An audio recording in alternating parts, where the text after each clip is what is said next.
ದಲಿತರ ಮೇಲೆ ದೌರ್ಜನ್ಯ ಮತ್ತು ಕಾನೂನು ಪಾಲಕರಿಂದ ಕಾನೂನಿನ ಕಗ್ಗೊಲೆ ವಿರೋಧಿಸಿ ದಲಿತ ಪರ ಸಂಘಟನೆಗಳಿಂದ ಪ್ರತಿಭಟನೆ. ಬೆಳಗಾವಿ ಜಿಲ್ಲೆ ಖಾನಾಪುರ ತಾಲೂಕಿನಲ್ಲಿ ದಲಿತ ಪರ ಹೋರಾಟಗಾರರು ಹಾಗೂ ಪತ್ರಕರ್ತರ ಮೇಲೆ ಇತರ ಮೇಲ್ಜಾತಿಯವರ ದೌರ್ಜನ್ಯಗಳು ಹೆಚ್ಚಾಗುತ್ತಿವೆ ಮತ್ತು ಕಾನೂನಿಗೆ ಕೆಲಸ ಮಾಡುವ ಅಧಿಕಾರಿಗಳು ಮೇಲ್ಜಾತಿಯವರ ಕೈಗೊಂಬೆಯಾಗಿ ಕೆಲಸ ಮಾಡಿ ದಲಿತರ ಮೇಲೆ ಸುಳ್ಳು ಕೇಸುಗಳನ್ನು ದಾಖಲಿಸಿ ಕಾನೂನಿನ ಕಗ್ಗೊಲೆ ಮಾಡುತ್ತಿದ್ದಾರೆ. ಮೇಲ್ಜಾತಿಯವರು ಮಾಡುತ್ತಿರುವ ಅಕ್ರಮಗಳನ್ನು ಸಾಕ್ಷಿ ಸಮೇತವಾಗಿ ಕೊಟ್ಟೂರು ಪೊಲೀಸ್ ಇಲಾಖೆಯ ಉಚ್ಚ ಜಾತಿಯ ಅಧಿಕಾರಿಗಳು ಆಧಾರವಿಲ್ಲದೆ ದಲಿತರ ಮೇಲೆ ಸಣ್ಣ ಕೇಸ್ ಇದ್ದರೂ ಕೂಡ ಮುಲಾಜಿಲ್ಲದೆ ತಮ್ಮ ಇಚ್ಛೆಯಂತೆ ಸುಳ್ಳು ಕೇಸ್ ದಾಖಲಿಸಿ ಜೈಲಿಗೆ ಹಾಕುತ್ತಾರೆ. ಅದೇ ದಲಿತರು ದೌರ್ಜನ್ಯ ತಡೆ ಕಾಯ್ದೆಯಡಿ ಕೇಸ್ ದಾಖಲಿಸಲು ಹೋದರೆ ಹಲವಾರು ಪ್ರಶ್ನೆಗಳನ್ನ ಕೇಳಿ ದಿಕ್ಕು ತಪ್ಪಿಸುವ ಕೆಲಸ ಮಾಡಿ ಕೇಸ್ ದಾಖಲಿಸಿಕೊಂಡರೂ ಅಪರಾಧಿಗಳನ್ನ ಬಂಧಿಸದೇ ರಾಜಾರೋಷವಾಗಿ ತಿರುಗಾಡಲು ಬಿಡುತ್ತಾರೆ.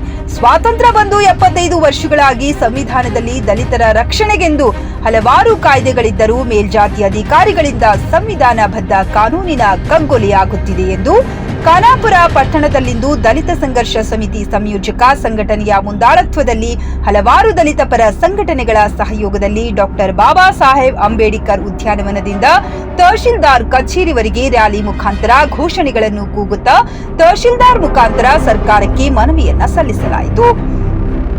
ಈ ಸಂದರ್ಭದಲ್ಲಿ ಮುಖಂಡರಾದ ರಾಜಶೇಖರ್ ಹಿಂಡಲಗಿ, ರಾಘವೇಂದ್ರ ಛಲವಾದಿ, ಸಂದೀಪ ಛಲವಾದಿ ಇನ್ನಿತರ ಮುಖಂಡರು ತಹಶೀಲ್ದಾರರಿಗೆ ಹೋರಾಟದ ಕುರಿತು ಅರ್ಥ ಮಾಡಿಸಿ ನಾವು ಕೊಟ್ಟ ಮನವಿಯನ್ನ ಸರ್ಕಾರಕ್ಕೆ ತಲುಪಿಸಿ ನ್ಯಾಯ ದೊರಕಿಸಿ ಕೊಡಬೇಕೆಂದು ಮನವಿ ಸಲ್ಲಿಸಿ ಸ್ಥಳಕ್ಕೆ ಜಿಲ್ಲಾ ಪೊಲೀಸ್ ವರಿಷ್ಠಾಧಿಕಾರಿಯವರು ಬಂದು ನಮಗೆ ನ್ಯಾಯ ದೊರಕಿಸಿ ಕೊಡುವವರೆಗೆ ಹೋರಾಟ ಕೈಬಿಡುವುದಿಲ್ಲವೆಂದು ನಿರಂತರವಾಗಿ ಉಪವಾಸ ಸತ್ಯಾಗ್ರಹ ಕೈಗೊಂಡಿದ್ದಾರೆ. ಈ ವೇಳೆ ಕೆಲ ಹೋರಾಟಗಾರರ ಆರೋಗ್ಯದಲ್ಲಿ ವ್ಯತ್ಯಾಸವಾಗಿ ಸ್ಥಳೀಯ ಸರ್ಕಾರಿ ಆಸ್ಪತ್ರೆಗೆ ದಾಖಲಿಸಲಾಗಿದೆ. ಸ್ಥಳಕ್ಕೆ ಪೊಲೀಸ್ ವರಿಷ್ಠಾಧಿಕಾರಿ ಬಂದು ಸಮಸ್ಯೆ ಬಗೆಹರಿಸುತ್ತಾರಾ ಎಂದು ಕಾದು ನೋಡಬೇಕಾಗಿದೆ. ವರದಿ ನಾಗನಗೌಡ ಶಂಪಾಟಿಲ, ವಿಜಯ್ ವಾಯ್ಸ್ ನ್ಯೂಸ್ ಕನ್ನಡ, ಖಾನಾಪುರ.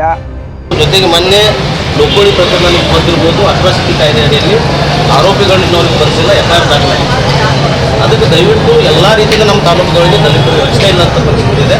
ಮಾನ್ಯ SP ಅವರು ಬರಲೇಬೇಕು ಅಂತ ತಮ್ಮ ರಿಕ್ವೆಸ್ಟ್ ನಮ್ಮ ಮುಖಾಂತರ ಒಂದು SP ಅವರು ಹೇಳಿದರೆ ಜೊತೆಗೆ ನಾವು ಪರಿಗಣನೆ ಕೊಡ್ತೀವಿ. ತಮಗೆ ಮುಖ್ಯಮಂತ್ರಿ ಅವ್ರಿಗೆ ಸಮಾಜ ನಮ್ಮ ಮುಖಾಂತರ ಮನವಿ ಇದೆ. ನಮ್ಮ ಕಡೆ SP ಅವರೇ ಬರಬೇಕು ಕಾಣಬೇಕಾದ್ರೆ ನಾವೊಂದು SP ಅವರು ನಾವು ಏನು ನೋಡುವ ನಾವು ನಮ್ಮ ವ್ಯಾಪ್ತಿ ತರಬಹುದು.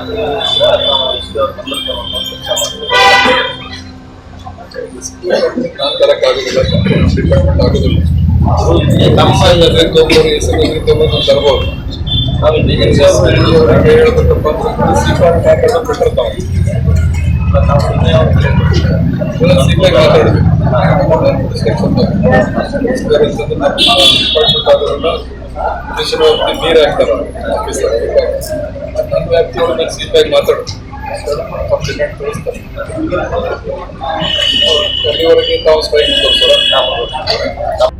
ಶಾಸಕರ ಭೇದ ಭಾವ ಅಂದ್ರೆ ಅವರು ಮುಂದಿನ ರಾಜಕೀಯ ಭವಿಷ್ಯಕ್ಕಾಗಿ ಮಾಡತ್ತಾರೋ ಅಥವಾ ಇಲ್ಲಿ ಒಂದು ಸಮುದಾಯವನ್ನು ಹತ್ತಿಕ್ಕೋದಕ್ಕೋಸ್ಕರ ಮಾಡತ್ತಾರ ಅನ್ನೋದು ನಮ್ಗೆ ಗೊತ್ತಾಗೋದು.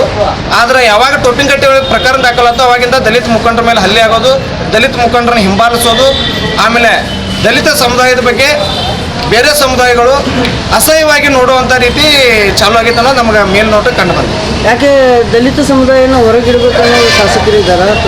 ಅಲ್ಲ, ದಲಿತ ಸಮುದಾಯನ ಹೊರಗೆ ಇಟ್ಟಿರೋ ಸಮುದಾಯದಿಂದ ಬಂದಂಥ ಶಾಸಕರಿದ್ದಾರೆ. ಮತ್ತು ನಾವು ಯಾರಿಗೆ ಹೇಳ್ಬೇಕ್ರಿ? ಇದಕ್ಕೆಲ್ಲ ನೇರ ಹೊಣೆಯವರು ಶಾಸಕರು, ಆದಮೇಲೆ ಶಾಸಕರ ಮಾತು ಕೇಳಿ ನಡೀತಕ್ಕಂಥ ಅಧಿಕಾರಿಗಳು.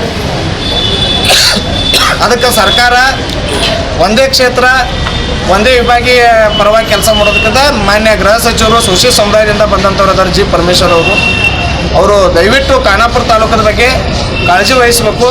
ಇಲ್ಲಂದ್ರೆ ನಮ್ಮ ಸಮುದಾಯಕ್ಕೂ ಒಂದು ಕತ್ತಿ ಆಮೇಲೆ ಒಂದು ಗನ್ ಇಟ್ಕೊಳ್ಳೋಕೆ ಪರವಾನಿಗೆ ಕೊಟ್ಬಿಟ್ರಿ ನಮಗೂ ನಮ್ಮ ಸಮುದಾಯ ನಾವು ಹೆಂಗೆ ಪ್ರಬಲಗೊಳಿಸ್ಬೇಕು ಅನ್ನೋದು ಗೊತ್ತಿದೆ ಸರ್. ಕಾನೂನನ್ನ ಅದಕ್ಕೊಂದು ಅವಕಾಶ ಕೊಟ್ಟೈತಲ್ಲ, ಮತ್ತು ಅದಕ್ಕೇನು ವಿಶೇಷವಾಗಿ ಗನ್ನು ಕತ್ತಿ ಕೊಡೋದಂತ ಅಲ್ಲ. ಪ್ರತಿಯೊಬ್ಬರ ಮನೆಯಾಗ ನಾವು ದಲಿತರು ನಮ್ಮನ್ನು ಶೋಷಿತರು ನಾವು ಉಳಿಸ್ಕೊಳ್ಬೇಕಂದ್ರೆ, ನಮ್ಮ ಮೇಲೆ ಆಗೋ ಶೋಷಣೆಯನ್ನು ನಾವು ತಡಿಬೇಕಾದ್ರೆ ಸರ್ಕಾರ ನಮಗೂ ಒಂದೊಂದು ಗನ್ನನ್ನು ಆಮೇಲೆ ಒಂದು ಕತ್ತಿ ಇಟ್ಕೊಳಕ್ಕೆ ಉಚಿತವಾಗಿ ಪರ್ಮಿಷನ್ ಕೊಡಬೇಕು. ಸರ್ಕಾರನ ಗನ್ ವ್ಯವಸ್ಥೆ ಮಾಡಿಕೊಡ್ಬೇಕಂತ ಈ ಮೂಲಕ ಸರ್ಕಾರ ಕಾನೂನನ್ನ ಅನ್ನೋದು ಒಂದು ಅಸ್ತ್ರ ಕೊಟ್ಟಿದೆಯಲ್ಲ. ಅಲ್ಲ, ಕಾನೂನು ನಮ್ಮನ್ನು ಸಂರಕ್ಷಣೆ ಮಾಡದಿರೋದಕ್ಕನೇ ನಾವು ನಮಗೆ ಸೆಲ್ಫ್ ಸೆಕ್ಯೂರಿಟಿ ಕೇಳತ್ತೀವಿ. ಕಾನೂನು ನಮ್ಮನ್ನು ಸರಿಯಾಗಿ ಜವಾಬ್ದಾರಿಯುತವಾಗಿ ನಮ್ಮನ್ನು ನಡೆಸ್ಕೊಂಡಿದ್ರ ಇವತ್ತು ನಾವು ಈ ಪರಿಸ್ಥಿತಿಗೆ ಬರ್ತಿರ್ಲಿಲ್ಲ. ಯಾವುದೋ ಚಿಲ್ಲರ್ 30-40 ಸಾವಿರ ರೂಪಾಯಿ ಕೇಸ್ಗೆ ದಲಿತ ಮುಖಂಡರು ಬಂಧಿಸ್ತಾರ, ಕೋಟ್ಯಾಂತರ ರೂಪಾಯಿ ಹಗರಣ ಮಾಡಿ ತಾಲೂಕದೊಳಗ ಏನಿದು ಕಬ್ಜಾ ಅನ್ನುವಂತ ಒಂದು ಆಯುಧದೊಳಗೆ ಬಂದು ಶೋಷಣೆ ಮಾಡೋರ್ನ ಸ್ಟೇಷನ್ ಕರ್ಕೊಂಡ್ಬಂದು ಚಾ ಕುಡಿಸಿ ಕಳಿಸ್ತಾರೋ. ಇವನ್ನೆಲ್ಲ ನಾವು ಕಣ್ಣಾರೆ ಕಂಡೆವು. ಅದಕ್ಕೆ ಮೇಲಧಿಕಾರಿಗಳು ಆಮೇಲೆ ಸರ್ಕಾರ ಇದ್ರ ಬಗ್ಗೆ ಗಮನ ಹರಿಸ್ಬೇಕು. ಇಲ್ಲ ಅಂದ್ರೆ ನಾವು ನಮ್ಮ ಸ್ವಂತ ನಿರ್ಧಾರಕ್ಕೆ ನಾವು ರೆಡಿ ಇದ್ದೇವೆ. ಅಟ್ರಾಸಿಟಿ ಕಾಯ್ದೆ ನಮಗಾಗಿ ಕೊಟ್ಟಿದ್ದಾರಲ್ಲ ಸರ್. ಅಟ್ರಾಸಿಟಿ ಕಾಯ್ದೆ ಅಡಿಯಲ್ಲಿ ತಾವು ಪ್ರಕರಣ ದಾಖಲು ಮಾಡಿ ಅದು ನಾನ್ ಬೇಲ್ ವಾರೆಂಟ್ ಇದ್ರೂ ಕೂಡ ಆರೋಪಿಗಳು ರಾಜಾರೋಷವಾಗಿ ತಿರುಗ್ತಾ ಇದ್ದಾರೆ. ಈಗ ಉದಾಹರಣೆಗೆ 4 ದಿನದ ಹಿಂದೆ ಲೋಕೋಳಿಯಲ್ಲಿ ಪ್ರಕರಣ ದಾಖಲಾಗಿದೆ. ಇಲ್ಲಿ ಅದು ಸಂತ್ರಸ್ತರು ಕೂಡ ಬಂದಿದ್ದಾರೆ. ದೇವರಾಯಲ್ಲಿ ಪ್ರಕರಣ ದಾಖಲಾಗಿದೆ. ಆರೋಪಿನ ಕೈ ಬಿಟ್ಟಿದ್ದಾರೆ, ಬಿ ಪಟ್ಟಿ ಮಾಡಿದ್ದಾರೆ. ಯಾಕೆ ಈ ರೀತಿಯಿಂದ ಮಾಡ್ತಾರೆ? ಹಂಗಾದ್ರೆ ಬಿಟ್ಬಿಡಿ, ಸುಮ್ಮನೆ ಅವ್ರು ಹೊಡೆದು ಸಾಯಿಸಲಿ, ನಮ್ಗೆ ರಕ್ಷಣೆನೇ ಬೇಡ. ಸತ್ ಮೇಲೆ ನೀವು ಬನ್ನಿ, ಆಮೇಲೆ ನೀವು ಪೋಸ್ಟ್ ಮಾರ್ಟಮ್ ರಿಪೋರ್ಟ್ ತೊಗೊಂಡು ಹೋಗಿ. ಈಗ ಪೊಲೀಸ್ ಇಲಾಖೆಯವರು ನಿರ್ಲಕ್ಷ್ಯ ಅಂತೀರ? ಹೌದು ಸರ್, ಸಂಪೂರ್ಣವಾಗಿ ಕಂಡು ಬರ್ತಾ ಇದೆ. ಈ ರೀತಿಯಿಂದ ನಿರ್ಲಕ್ಷ್ಯ ಯಾಕೆ ಮಾಡ್ತಾ ಇದ್ದಾರೆ? ರಕ್ಷಣೆ ಕೊಡಿ. ನಾವು ರಕ್ಷಕರು ಭಕ್ಷಕರು ಅಂತ ನಮ್ಗೆ ಸಂಶಯ ಆಗ್ತಾ ಇದೆ. ಅದಕ್ಕೆ ದಯವಿಟ್ಟು ನಮ್ಮ ಮುಖಂಡರಿಗೆ ರಕ್ಷಣೆ ಕೊಡಿ, ನಮ್ಮ ಸಮುದಾಯಕ್ಕೆ ರಕ್ಷಣೆ ಕೊಡಿ. ಏನು ಗಡಿ ಭಾಗದಲ್ಲಿ, ಪಶ್ಚಿಮ ಭಾಗದಲ್ಲಿ ನಮ್ಮ ಸಮುದಾಯಗಳು 1-2 ಕುಟುಂಬಗಳು ಬದುಕ್ತಾ ಇದಾವೆ, ಅಲ್ಲಿ ನಮ್ಗೆ ರಕ್ಷಣೆ ಕೊಡಿ ಅನ್ನೋದೇ ನಮ್ಮದು ಗೃಹ ಮಂತ್ರಿ ಅವರಿಗೆ ಒತ್ತಾಯ ಇದೆ. ಈಗ ಮನವಿ ತಗೊಳಕ್ಕೆ ಯಾರು ಬರ್ತಾ ಇದ್ದಾರೆ? ಮನವಿ ತಗೊಳ್ಳಿಕ್ಕೆ ನಾವು ಆಲ್ರೆಡಿ ಪೊಲೀಸ್ ಇಲಾಖೆದವ್ರಿಗೆ ತಿಳಿಸಿದ್ದೀವಿ. ಮಾನ್ಯ SP ಸಾಹೇಬರ ಮುಖಾಂತರನೇ ನಾವು ಮನವಿ ಕೊಡ್ತೀವಿ. ಇಲ್ಲಿ ಉಳಿದು ಏನು ನಮ್ಮ ಮುಖ್ಯಮಂತ್ರಿಗೆ ಇರ್ಬೋದು, ಸಮಾಜ ಕಲ್ಯಾಣ ಸಚಿವರಿಗೆ, ಮಾನ್ಯ ತಹಸೀಲ್ದಾರ್ ಮುಖಾಂತರ ನಾವು ಮನವಿಯನ್ನು ಮುಟ್ಟಿಸುವಂಥದ್ದನ್ನು ವ್ಯವಸ್ಥೆ ಮಾಡ್ಕೊಂಡಿದ್ದೀವಿ. SP ಸಾಹೇಬ್ ಬರ್ತಾರೆ ಅಂತ ಹೇಳಿದ್ದಾರೆ ಸರ್. ನಾವು ಇಲಾಖೆದವ್ರಿಗೆ ತಿಳಿಸಿದ್ದೀವಿ. ಅವ್ರು ಏನು ಕ್ರಮ ಕೈಗೊಳ್ತಾರೋ ನೋಡುವ. ನಮಗೆ ನಂಬಲಾರದ ಪ್ರಶ್ನೆ ಆಗೈತಿ. ಆದ ಕಾರಣ ಈ ಒಂದು ಪ್ರತಿಭೆ ಮುಖಾಂತರ ನಾವು ಒತ್ತಾಯ ಮಾಡ್ತಾ ಇದ್ದೀವಿ, ಮಾಧ್ಯಮಗಳ ಮುಖಾಂತರ. ಸರಿ, ಯಾವ ರೀತಿ ಅನ್ಯಾಯ ಆಗ್ತಾ ಇದೆ ಸಮುದಾಯಕ್ಕೆ? ಅಲ್ಲ ಸರ್, ತಾಲೂಕಲ್ಲಿ ನೀವೇ ಕಣ್ಣಾರೆ ನೋಡ್ತಾ ಇದ್ದಾರಲ್ಲ, ಸಮುದಾಯಕ್ಕೆ ಎಷ್ಟರ ಮಟ್ಟಿಗೆ ನಮ್ಮ ದಲಿತ ಮುಖಂಡರು ಅಡ್ಡಾಡೋ ಪರಿಸ್ಥಿತಿ ಎದುರಾಗಿದೆ. ಯಾಕೆ ನಮ್ಮ ಮೇಲೆ ಪದೇ ಹಲ್ಲೆಗಳು ನಡೀತಾ ಇದ್ದಾವೆ? ನಮ್ಮ ಮೇಲೆ ಮಾರಣಾಂತಿಕ ಹಲ್ಲೆ, ಕೊಲೆ, ಬೆದರಿಕೆ ಯಾಕೆ ಈ ರೀತಿಯಿಂದ ನಡೀತಾ ಇದೆ? ನಿಮಗೂ ಗೊತ್ತಿದೆಯಲ್ಲ, ಮಾಧ್ಯಮದಲ್ಲಿ ತಮ್ಮ ಮಾಧ್ಯಮದಲ್ಲಿ ಕೂಡ ಸುಮಾರು ಬಂದಿದ್ದಾವೆ. ಇಷ್ಟೆಲ್ಲ ನಡೆದರೂ ಕೂಡ ಯಾಕೆ ದಲಿತರು ನಾವು ಮುಖಂಡರು ಇರೋದು ಬೇಡವಾ? ತಾಲೂಕಲ್ಲಿ ಕಣ್ಣೆತ್ತಿ ನಾವು ಎದೆ ಎತ್ತಿ ಅಡ್ಡಾಡೋದು ಬೇಡವಾ? ನಮಗೂ ಕಾನೂನು, ನಮಗೂ ಹಕ್ಕಿದೆ, ಬದುಕು ಹಕ್ಕಿದೆ, ನಾವು ಬರುವಂಥ ಹಕ್ಕಿದೆ, ನಾವು ಸುತ್ತಾಡುವಂಥ ಹಕ್ಕಿದೆ, ಹೋರಾಟ ಮಾಡುವಂಥ ಹಕ್ಕಿದೆ. ಎಲ್ಲ ಡಾಕ್ಟರ್ ಬಾಬಾ ಸಾಹೇಬ್ ಅಂಬೇಡ್ಕರ್ ಅವರು ಕೊಟ್ಟಿದ್ದಾರೆ ಅಂತೇಳಿ ನಾವು ಇವತ್ತು ಇಲ್ಲಿ ಸಮಾಜದಲ್ಲಿ ಬದುಕುವಂಥ ಪರಿಸ್ಥಿತಿ ಆಗಿದೆ. ಆ ಕೊಟ್ಟಂಥ ಹಕ್ಕನ್ನು ಕೂಡ ತಾವು ಹತ್ತಿಕ್ಕೋ ಪ್ರಯತ್ನ ಮಾಡ್ತಾ ಇದ್ದಾರಲ್ಲ. ಯಾಕೆ ರಕ್ಷಣೆ ಕೊಡುವಲ್ಲಿ ಪೊಲೀಸ್ ಇಲಾಖೆ ಹಿಂದುಳಿದಿದೆ ಅಂತ? ಅಲ್ಲ, ಪೊಲೀಸ್ ಇಲಾಖೆ ಹಿಂದುಳಿದಿದೆ ಅನ್ನೋಕ್ಕಿಂತನೂ ಎಲ್ಲದರಲ್ಲೂ ಕೂಡ ನಾವು ನಿರ್ಲಕ್ಷ್ಯ ವಹಿಸ್ತಾ ಇದ್ದೀವಿ. ಬರೇ ನಿರ್ಲಕ್ಷ್ಯ, ದಲಿತರ ಮೇಲೆ ಎಲ್ಲ ರೀತಿಯಿಂದಲೂ ನಿರ್ಲಕ್ಷ್ಯ. ಸರ್ಕಾರ ಕೂಡ ಅದೇ ಮಾಡ್ತಾ ಇದೆ. 11,000 ಕೋಟಿ ನಮ್ಮ ಅನುದಾನವನ್ನು ಬೇರೆ ಇದಕ್ಕೆ ಗ್ಯಾರಂಟಿಗೆ ಉಪಯೋಗ ಮಾಡ್ತಾ ಇದೆ. ಅಲ್ಪಸಂಖ್ಯಾತರಿಗೆ 10 ಗಾಡಿ ಕೊಟ್ಟಾರೆ ಸರ್. ಅಲ್ಪಸಂಖ್ಯಾತ ನಿಗಮದಲ್ಲಿ 10 ಗಾಡಿ ಕೊಟ್ಟಾರೆ. ನಮ್ಮ ನಿಗಮದಲ್ಲಿ ಬರೀ 1 ಶಾಸಕರಿಗೆ 1 ಮಾತ್ರ. ಯಾಕೆ? ನಮ್ಮ ಅನುದಾನ 25% ಗ್ರ್ಯಾಂಟ್ ಅಂತೀರಾ, ಮತ್ತು ನಿಮ್ಮ ಯೋಜನೆಗೆ ಬಳಕೆ ಮಾಡ್ಕೋತೀರಾ?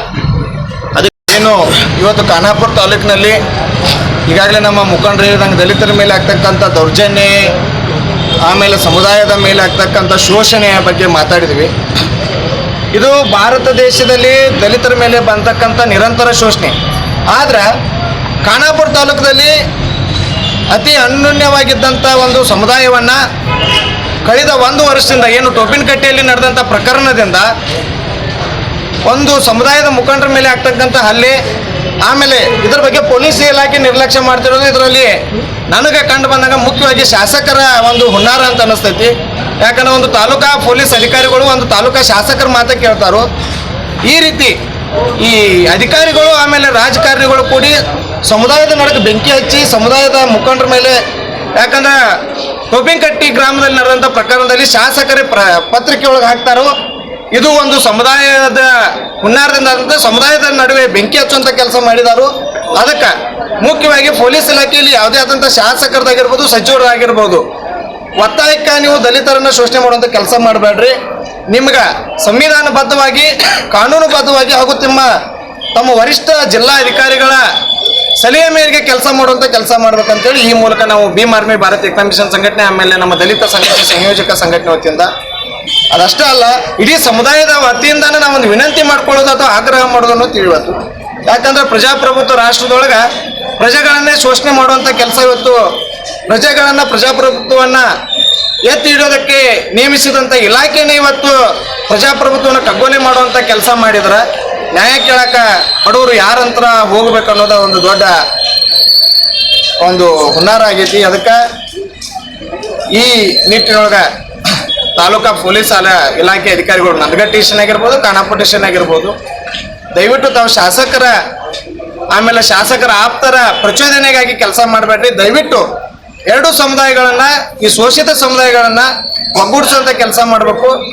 ತಾವು ಶಾಸಕರು ಇದ್ರ ಬಗ್ಗೆ ನಿಗಾ ವಹಿಸಿ, ತಾಲೂಕಾ ದಂಡಾಧಿಕಾರಿಗಳು ಕೂಡ ಇದ್ರ ಬಗ್ಗೆ ನಿಗಾ ವಹಿಸಿ ಕಾನೂನು ಸುವ್ಯವಸ್ಥೆಯನ್ನ ಸರಿಯಾಗಿ ನಡೆಸ್ಕೊಳ್ಬೇಕಂತ ವಿನಂತಿ. ಸರ್, ಈಗ ಶಾಸಕರು ಒಂದೇ ಸಮುದಾಯ ಅಥವಾ ಎರಡು ಸಮುದಾಯ ಕೂಡಿ ಮತ ಹಾಕಿರಲ್ಲ. ಸೊ ಎಲ್ಲ ಸಮುದಾಯದವರು, ದಲಿತ ಸಮುದಾಯ ಕೂಡ ಅವ್ರಿಗೆ ಮತ ಹಾಕಿರುತ್ತೆ. ಯಾಕೆ ಖಾನಾಪುರ ಪಟ್ಟಣದಲ್ಲಿ ತಹಶೀಲ್ದಾರ್ ಕಚೇರಿಯಲ್ಲಿ ಒಂದು ಮುಂಭಾಗದಲ್ಲಿ ಒಂದು ಪ್ರತಿಭಟನೆ ಹಮ್ಮಿಕೊಂಡಿದ್ದೀವಿ. ತಾಲೂಕಿನಲ್ಲಿ ಏನು ಮೊನ್ನೆ ದಿವಸ ಕಲಬುರಗಿಯಲ್ಲಿ ಡಾಕ್ಟರ್ ಬಾಬಾ ಸಾಹೇಬ್ ಅಂಬೇಡ್ಕರ್ ಅವರ ಮೂರ್ತಿಗೆ ಭಂಗ ಮಾಡುವಂಥ ಕೆಲಸ ಮಾಡಿ 4 ಜನ ಬಂಧಿತ ಆರೋಪಿಗಳನ್ನು ಗಲ್ಲು ಶಿಕ್ಷೆಗೆ ವಿಧಿಸಬೇಕು. ಅದರ ಜೊತೆಗೆ ಏನು ಮೊನ್ನೆ ದಿವಸ ತಾಲೂಕಿನಲ್ಲಿ ನಮ್ಮ ತಾಲೂಕಿನ ಮುಖಂಡರಾದ, ದಲಿತ ಮುಖಂಡರಾದ ರಾಯಪ್ಪನ ಚಲವಾದಿ ಅವರ ಮೇಲೆ ನಡೆದಂಥ ಮಾರಣಾಂತಿಕ ಹಲ್ಲೆ ಹಾಗೂ ಕೊಲೆಗೆ ಯತ್ನಿಸಿದ ಆರೋಪಿಗಳನ್ನು ಬಂಧಿಸಬೇಕು. ಮತ್ತು ಏನು 13ನೇ ತಾರೀಕು ದಿವಸ ನಮ್ಮ ದಲಿತ ಮುಖಂಡರನ್ನು 5 ಜನರನ್ನು ಒಂದು ಯಾವುದೋ ಸುಳ್ಳು ದಾಖಲು ಮಾಡಿ ಬಂಧಿಸುವಂಥ ಒಂದು ಕೆಲಸ ಮಾಡಿದ್ದಕ್ಕೆ ಅದಕ್ಕೆ ಮಾನ್ಯ ಏನು ಸಂಬಂಧಪಟ್ಟ SP ಸಾಹೇಬರು ಇರ್ಬೋದು, ಗೃಹ ಮಂತ್ರಿಗಳಿರ್ಬೋದು, ಅದಕ್ಕೆ ಸಂಬಂಧಪಟ್ಟಂಥ ಸುಳ್ಳು ಆರೋಪನ ಏನು ನಮ್ಮ ದಲಿತ ಮುಖಂಡರ ಮೇಲೆ ಇದಾವೋ ಆರೋಪನ ನಿರಪರಾಧಿ ಅಂತೇಳಿ ಮಾಡಬೇಕು. ಅದರ ಜೊತೆಗೆ ಏನು ಅಟ್ರಾಸಿಟಿ ಕಾಯ್ದೆ ಅಡಿಯಲ್ಲಿ ಪ್ರಕರಣಗಳು ದಾಖಲಾಗ್ತಾ ಇದ್ದಾವ, ಅವು ಯಾವೂ ಕೂಡ ಕಾರ್ಯರೂಪಕ್ಕೆ ಬರ್ತಾ ಇಲ್ಲ. ಏನು ನಮ್ಮ ದಲಿತರಿಗೆ ನ್ಯಾಯನ ಇಲ್ಲದಂಥ ಪರಿಸ್ಥಿತಿ ಎದುರಾಗಿದೆ. ನಮಗೆ ಅಟ್ರಾಸಿಟಿ ಕಾಯ್ದೆ ಅಡಿ ಇದ್ದು ಕೂಡ ಇಲ್ಲದಂಥ ಒಂದು ಪರಿಸ್ಥಿತಿ ಆಗಿದೆ. ನಮ್ಮ ಮುಖಂಡರಿಗೆ ರಕ್ಷಣೆ ಇಲ್ಲದಂಥ ಪರಿಸ್ಥಿತಿ ಆಗಿದೆ. ಯಾಕಂದರೆ ಏನು ಅಟ್ರಾಸಿಟಿ ಕಾಯ್ದೆ ಅಡಿಯಲ್ಲಿ ಆರೋಪಿಗಳಿದಾರ ರಾಜಾರೋಷವಾಗಿ ಅಡ್ಡಾಡ್ತಾ ಇದ್ದಾರೆ. ರಾಜಾರೋಷವಾಗಿ ತಮ್ಮ ಸ್ಟೇಷನ್ ವ್ಯಾಪ್ತಿಯಲ್ಲಿ ಅಡ್ಡಾಡ್ತಾ ಇದ್ದಾರೆ, ತಮ್ಮ ತಾಲೂಕು ವ್ಯಾಪ್ತಿಯಲ್ಲಿ ಅಡ್ಡಾಡ್ತಾ ಇದ್ದಾರೆ. ತಮ್ಮ ಎದುರುಗಡೆನೇ ಬಂದರೂ ಕೂಡ ಬಂಧಿಸ್ತಿರುವಂಥ ಒಂದು ಕೆಲಸ ನಡೀತಾ ಇದೆ. ಯಾಕೆ ನಮ್ಮ ಮೇಲೆ, ದಲಿತರ ಮೇಲೆ ಇಷ್ಟೊಂದು ಪೊಲೀಸ್ ಇಲಾಖೆಗೆ ದ್ವೇಷನೋ ಏನು, ನಮ್ಮ ಮೇಲೆ ಮುಖಂಡರು ನಮಗೆ ಕಾಳಜಿನೂ ಇಲ್ಲವೋ, ಈ ರೀತಿಯಿಂದ ಪರಿಸ್ಥಿತಿ ತಾಲೂಕಿನಲ್ಲಿ ಎದುರಾಗಿದೆ. ಅದಕ್ಕೆ ನಮ್ಮದು ಒಂದು ಏನು ಮಾನ್ಯ SP ಸಾಹೇಬರಿಗೆ ಮನವಿ ಇದೆ. ಸಂಬಂಧಪಟ್ಟ ಗೃಹ ಮಂತ್ರಿಗಳಿರ್ಬೋದು, ಮಾನ್ಯ ಮುಖ್ಯಮಂತ್ರಿಗಳಿರ್ಬೋದು, ಹಾಗೂ ನಮ್ಮ ಇಲಾಖೆ ಸಮಾಜ ಕಲ್ಯಾಣ ಇಲಾಖೆ HC ಮಾದೇವಪ್ಪ ಸಾಹೇಬರಿಗೆ ನಾವು ದಯವಿಟ್ಟು ಮನವಿ ಮಾಡ್ತಾ ಇದ್ದೀವಿ. ನಮ್ಮ ದಲಿತರಿಗೆ ರಕ್ಷಣೆ ಕೊಡಿ. ನಿಮ್ಮ ಸರ್ಕಾರದಲ್ಲಿ ಈ ರೀತಿಯಿಂದ ದಲಿತರಿಗೆ ರಕ್ಷಣೆ ಇಲ್ಲ. ಕರ್ನಾಟಕ ರಾಜ್ಯ ದಲಿತ ಸಂಘರ್ಷ ಸಮಿತಿ ಸಂಯೋಜಕ, ತಾಲೂಕು ಘಟಕ ಹಾಗೂ ಭೀಮ್ ಆರ್ಮಿ ಭಾರತ್ ಏಕತಾ ಮಷಿನ್ ತಾಲೂಕು ಅಧ್ಯಕ್ಷರು ಹಾಗೂ ಇನ್ನುಳಿದ ದಲಿತರ ಹೋರಾಟಗಾರರ ಚಿಂತಕರ ಬೆಂಬಲದೊಂದಿಗೆ ಇವತ್ತಿನ ದಿವಸ ಖಾನಾಪುರದಲ್ಲಿ ಬಾಬಾ ಸಾಹೇಬ್ ಅಂಬೇಡ್ಕರ್ ಅವರ ಉದ್ಯಾನವನದಿಂದ ತಹಶೀಲ್ದಾರ್ ಕಚೇರಿವರೆಗೂ ಬೃಹತ್ ಪ್ರತಿಭಟನೆ ಮಾಡುವ ಮೂಲಕ ಸರ್ಕಾರಕ್ಕೆ ಮತ್ತು ಮಾನ್ಯ ಸಮಾಜ ಕಲ್ಯಾಣ ಸಚಿವರಿಗೆ, ಗೃಹ ಸಚಿವರಿಗೆ ಒಂದು ಒತ್ತಾಯ ಮಾಡುವಂಥ ಒಂದು ಪ್ರತಿಭಟನೆ ಇವತ್ತಿಲ್ಲಿ ತಹಶೀಲ್ದಾರ್ ಕಚೇರಿ ಮುಂದೆ ಇಟ್ಕೊಂಡಿದ್ದೇವೆ. ಏನು ಮೊನ್ನೆ ದಿವಸ ಕಲಬುರಗಿ ತಾಲೂಕಿನಲ್ಲಿ ಡಾಕ್ಟರ್ ಬಾಬಾ ಸಾಹೇಬ್ ಅಂಬೇಡ್ಕರ್ ಅವರ ಮೂರ್ತಿಗೆ ಭಗ್ನಗೊಳಿಸಿ ಒಂದು ದುಷ್ಕೃತ್ಯ ಮಾಡಿದಂತ ಏನು 4 ಜನರನ್ನ ಬಂಧಿಸಿದಾರ, ಅವರಿಗೆ ಯಾವುದೂ ದಯೆ ತೋರದೆ ಗಲ್ಲು ಶಿಕ್ಷೆಗೆ ಒಳಪಡಿಸಬೇಕಂತೇಳಿ ಮಾನ್ಯ ಗೃಹ ಸಚಿವರಿಗಾಗಿರ್ಬೋದು, ಮಾನ್ಯ ರಾಜ್ಯಪಾಲರಿಗಾಗಿರ್ಬೋದು ನಾವು ಇವತ್ತಿನ ದಿವಸ ಒತ್ತಾಯ ಮಾಡ್ತಾ ಇದ್ದೀವಿ. ಮೊನ್ನೆ ದಿನ ನಮ್ಮ ದಲಿತ ಮುಖಂಡರಾದ ರಾಯಪ್ಪ ಚಲವಾದಿ ಅವರ ಮೇಲೆ ಮಾರಣಾಂತಿಕ ಹಲ್ಲೆ ಮಾಡಿ ಕೊಲೆಗೆ ಯತ್ನಿಸಿದರ ಬಗ್ಗೆ ಪ್ರಕರಣ ತಾಲೂಕಿನಲ್ಲಿ ದಾಖಲಾದರೂ ಕೂಡ ಇದುವರೆಗೂ ಪೊಲೀಸ್ ಇಲಾಖೆ ಯಾವುದೋ ಒಂದು ಕ್ರಮವನ್ನು ಕೂಡ ತೆಗೆದುಕೊಂಡಿಲ್ಲ. ಯಾಕೆ ಇಷ್ಟೊಂದು ನಮ್ಮ ದಲಿತರ ಮೇಲೆ ತಮಗೆ ವೈರತ್ವ ಇದೆಯೋ, ದ್ವೇಷ ಇದೆಯೋ ಅಂತ ಗೊತ್ತಾಗ್ತಿಲ್ಲ. ಏನು ಮಾನ್ಯ SP ಸಾಹೇಬ್ ಇರ್ಬೋದು, ಗೃಹ ಸಚಿವರು ಇರ್ಬೋದು, ಮತ್ತು ಸಂಬಂಧಪಟ್ಟ CPI ಸಾಹೇಬ್ ಇರ್ಬೋದು, ನಮಗೂ ಕೂಡ ಸ್ವಲ್ಪ ದಲಿತರ ಬಗ್ಗೆ ಕಾಳಜಿ ವಹಿಸಿ ಸ್ವಾಮಿ, ನಿಮಗೆ ನಾವು ಕೈ ಮುಗಿದು ಕೇಳ್ತೀವಿ ಅಂತ ಈ ವೇದಿಕೆ ಮುಖಾಂತರ ಹೇಳ್ತಾ ಇದ್ದೇವೆ. ಅದರ ಜೊತೆಗೆ ಮೊನ್ನೆ ದಿನ 13ನೇ ತಾರೀಕು ದಿವಸ ನಮ್ಮ ದಲಿತ ಮುಖಂಡರನ್ನ ಬಂಧಿಸುವಂತ ಒಂದು ಕೆಲಸ ಮಾಡಿದ್ದಾರೆ, ಯಾವುದೋ ಸುಳ್ಳು ಆರೋಪದ ಮೇಲ್ಗಡೆ. ಯಾಕೆ ಪದೇ ನಮಗೂ ಕೂಡ ರಕ್ಷಣೆ ಕೊಡಿ, ನಮ್ಮ ಹಕ್ಕುಗಳನ್ನ ಒತ್ತಾಯ ಮಾಡುವಂಥದ್ದನ್ನ ಹತ್ತಿಕ್ಕುವಂಥ ಕೆಲಸವನ್ನು ಮಾಡಬೇಡಿ ದಯವಿಟ್ಟು ಅಂತ ಈ ವೇದಿಕೆ ಮುಖಾಂತರ ಕೇಳ್ತಾ ಇದ್ದೀವಿ.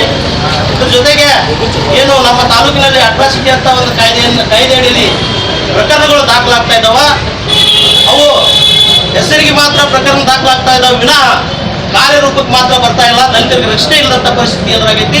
ತಾಲೂಕಿನಲ್ಲಿ ಹೆದರ್ಕೊಂಡು ಓಡಾಡುವಂತ ಪರಿಸ್ಥಿತಿ ತಾಲೂಕಿನಲ್ಲಿ ದಲಿತರು ಕಂಡು ಬರ್ತಾ ಇದೆ. ಅದಕ್ಕೆ ಪೊಲೀಸ್ ಇಲಾಖೆದವರಿಗೆ ನಾವು ದಯವಿಟ್ಟು ಮನವಿ ಮಾಡ್ತಾ ಇದ್ದೀವಿ, ಎಲ್ಲ ಮುಖಂಡರ ಪರವಾಗಿ ಇಂಥ ಕೃತ್ಯಗಳನ್ನ ಮಾಡಬೇಡಿ ಸ್ವಾಮಿ, ನಮಗೂ ನ್ಯಾಯ ಕೊಡಿ, ನಮಗೂ ಬದುಕು ಹಕ್ಕು ಕೊಡಿ, ನಮ್ಮ ಹಕ್ಕನ್ನ ನೀವು ಹತ್ತಿಕ್ಕುವಂತ ಕೆಲಸ ಮಾಡಬೇಡಿ ಅಂತ ವೇದಿಕೆ ಮುಖಾಂತರ ಹೇಳ್ತಾ ಇದ್ದೀವಿ. ಏನು ಮೊನ್ನೆ ದಿವಸ ತಾವು 5 ಜನ ಆರೋಪಿಗಳನ್ನ ಇಂಟರ್ನಲ್ ಜೈಲಿಗೆ ಕಳಿಸುವಂತ ಪ್ರಯತ್ನ ಮಾಡಿದಾರ, ಅದನ್ನೇ ಚಾರ್ಜ್ ಶೀಟ್ ಅಡಿಯಲ್ಲಿ ನಾವು ಅದನ್ನು ಬೀಫಾಲ್ಸ್ ಮಾಡಿ ಅವ್ರನ್ನ ನಿರಪರಾಧಿಗಳಿಂದ ನಾವು ಘೋಷಣೆ ಮಾಡಬೇಕು ಅಂತ ಈ ವೇದಿಕೆ ಮುಖಾಂತರ ನಾವು ಕೇಳ್ತಾ ಇದ್ದೀವಿ. ಏನು ದಲಿತ ಮುಖಂಡರ ಮೇಲೆ, ನಾಯಕರ ಮೇಲೆ ಒಂದು ಮಾರಣಾಂತಿಕ ಹಲ್ಲೆ ಆಗಿದೆ, ಅವ್ರಿಗೆ ಸಂಬಂಧಪಟ್ಟ ಆರೋಪಿಗಳು ಯಾರದಾರ ತಕ್ಷಣ ಅದನ್ನ ಇನ್ವೆಸ್ಟಿಗೇಷನ್ ಮಾಡಿ ಅವ್ರು ಬಂಧಿಸಬೇಕು. ಮತ್ತು ಅಟ್ರಾಸಿಟಿ ಕಾಯ್ದೆ ಅಡಿಯಲ್ಲಿ ಮಾನ್ಯ ಲೋಕಲಲ್ಲಿ ಪ್ರಕರಣ ದಾಖಲಾಗಿದೆ. ಈಗ ಇನ್ನುಳಿದ ನಮ್ಮ ಹುಬ್ಬಳ್ಳಿಯಲ್ಲಿ ದಾಖಲಾಗಿದಾವ, ಮತ್ತು ಬೇರೆ ಬೇರೆ ಕಡೆ ಆಗಿದಾವ. ಆರೋಪಿಗಳ ಹೊರಗಡೆ ರಾಜ್ಯಾರೋಷವಾಗಿ ಹೇಳ್ತಾ ಇದ್ದಾರೆ.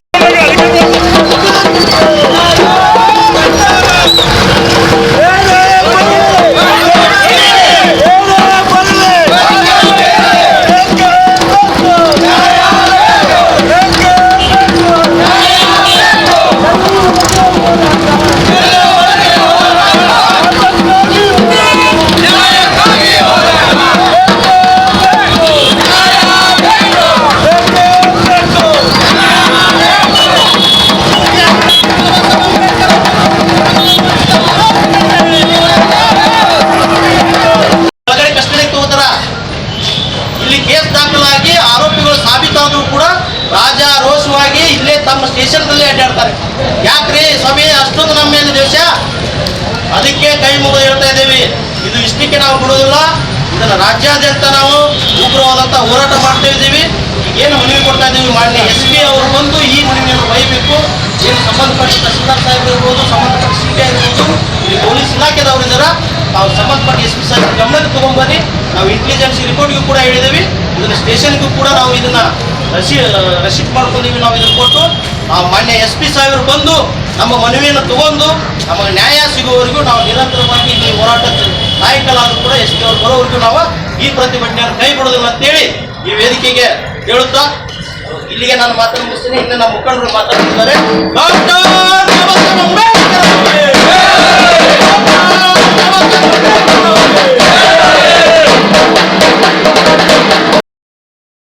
ಏನೋ ಇದು ಮಾಡ್ತಾರೆ ಸರ್, ಈ ಕಡೆ ನಲ್ಲಿ ಕೂತು ತೋರಿಸಿ ಹೋಗ್ಲಿಕ್ಕೆ ತೊಂದರೆ ಆ ಕಡೆ ಕೊಡ್ರಿ. ಮುಂದೆ ಏನೈತಿ ಸ್ವಲ್ಪ ಬೇಸ್ ಆ ಸೈಡ್ ಕೊಡ್ರಿ, ಮತ್ತೆ ಹೋಗ್ಲಿಕ್ಕೆ ಬರ್ಲಿಕ್ಕೆ. ಮತ್ತು ನಮಗೂ ಸಮಾಜ ಕಲ್ಯಾಣಕ್ಕೆ ಮಾನ್ಯ ಮುಖ್ಯಮಂತ್ರಿ ಅವರಿಗೆ ಅದನ್ನ ಕೊಡ್ರಿ. ನಾನು ನಮ್ಮ ವಿಷಯವರಿಗಂತೂ ಅಷ್ಟು ಗೌರ್ಮೆಂಟ್ಗಾಗಲಿ ಕಳಿಸ್ಬಾರ್ದು. ನಮ್ಮ ಬೇಡಿಕೆ ಏನಿತ್ತು ಅದನ್ನು ಆ ರೀತಿ ಕಳಿಸ್ತಾರೆ. ಡಿಮ್ಯಾಂಡ್ ಹೇಳ್ರಿ. SP ಅವರು ಬಂದಾಗ ನೀವು SP ಅವ್ರಿಗೆ ಕಳಿಸಿ ಕಳಿಸ್ತೇನೆ. ಅಲ್ಲ, ನಾನು SP ಅವರಿಗೆ ಬರ್ಬೇಕನ್ನೋ ಆಗ್ರಹ ಇತ್ತು ಸರ್. ಮಾತಾಡ್ತೀನಿ. ನಾವು ನಿಮ್ಮ ಡಿಮ್ಯಾಂಡ್ SP ಅವ್ರಿಗೆ ಕಳ್ಸಂಗಿದ್ರೆ ನಾನು ನನ್ಗೂ ಕೊಡ್ರಿ, ನಾವು ಟಪಾಲ್ ಕಳಿಸ್ಕೊಡ್ತೀವಿ, ಕಳ್ಸಕ್ಕಿಂತ ಪ್ರಾಬ್ಲಮ್ ಇಲ್ಲ. ಇಲ್ಲ, SP ಅವ್ರು ಇಲ್ಲಿ ಬರೋದ್ರಿಂದ ಇಲ್ಲಿ ತಾಲೂಕಿನ ಸ್ಥಿತಿಗತಿ ನೋಡ್ತಾರೆ. ಇಲ್ಲಿ ಅನ್ಯಾಯಕ್ಕೊಳಗಾದ ಮಹಿಳೆಯರು ಬಂದಿದ್ದಾರೆ ಸರ್, ಸಂತ್ರಸ್ತರಾದಾರ ಸರ್. ಯಾವ ರೀತಿ ನಮ್ಮ ಸಂಘಟನೆ ಕಾರ್ಯಕರ್ತರು ನಮ್ಮ ಸಂಘಟನೆ ಬೆಂಬಲಕ್ಕೆ ನಿಂತಿದೆ ಅವರಿಗೆ. ಅವ್ರು ಏನು ಅನ್ಯಾಯಕ್ಕೊಳಗಾದಂಥ ಅದಾರ CBI ಅವ್ರಿಗೆ ತಿಳಿಸ ಸರ್. ಅವ್ರ ಜೊತೆ ನೀವು ಎಲ್ಲಾದರೂ ರೈಟಿಂಗ್ ಕೊಡ್ಬೋದು, ಅವ್ರ ಜೊತೆ ಆಮೇಲೆ ಕೊಡಿದ್ರೆ ಸ್ಟ್ರೈಕ್ ಮಾಡಬೇಕು. ಆಫೀಸ್ ಸ್ವಲ್ಪ ಸಾರ್ವಜನಿಕ ವ್ಯಾಪ್ತಿಯಲ್ಲಿ ಏನು ತೊಂದರೆ ಆಗುತ್ತೆ.